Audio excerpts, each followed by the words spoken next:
And we are closely following, as I started the show, talking about breaking news tonight out of the Middle East. The Israeli military has begun launching airstrikes against Iran, a dramatic escalation that has increased the chances of all-out war in the region. As of right now, it is unclear exactly how many cities and targets inside Iran have been hit. If we learn more, we will bring that to you. But here is just some of Israeli Prime Minister Benjamin Netanyahu's statement tonight.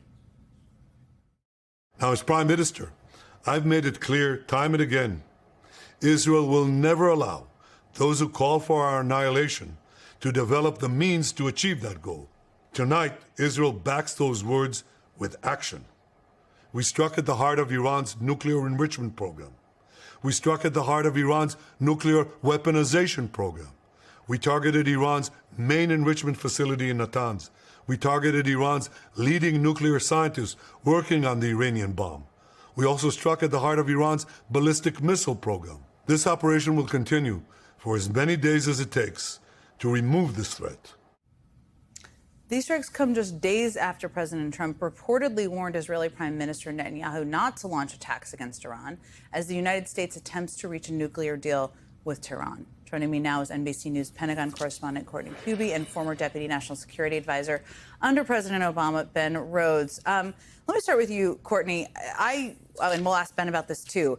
I've written a lot of these statements. Yeah. I'm very struck. This statement by Secretary Rubio strikes me. It reads like they're saying we had nothing to do with this. We don't want to be perceived as having anything to do with this. And it's hard to tell if they even knew about it. But what, from people you've talked to, I mean, in the last 15 minutes, because this news is just breaking, what have you learned? Yeah, the Trump administration definitely knew this was coming. I think we're working through exactly how much fidelity, but it's very clear that they knew something was coming, and I think they knew a lot more about it than we would realize. The point of that story, or of that statement, and the reason that U.S. officials are so quick to say that the United States had no involvement in this, and that includes kinetic, like, strikes, but also support. So they didn't. There was no aerial refueling of Israeli aircraft. There was no intelligence support or sharing for this mission. Not even U.S. aircraft or assets jamming any kind of Iranian air defenses on the ground. No support by the United States.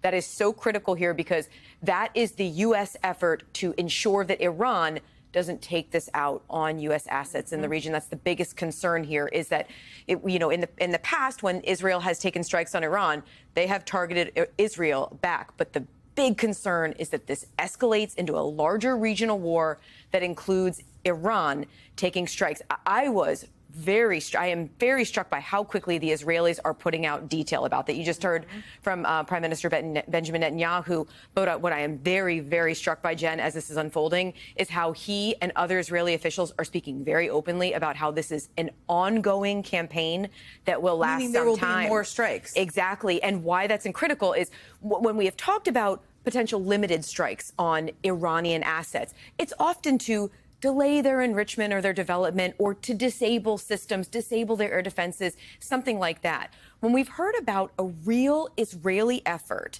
that would destroy the Iranian nuclear facilities or their program in general, that's something that has always been talked about in days or weeks. That may be what he's describing here. Now, we have also heard about that being days or weeks with U.S. military involvement. That would be.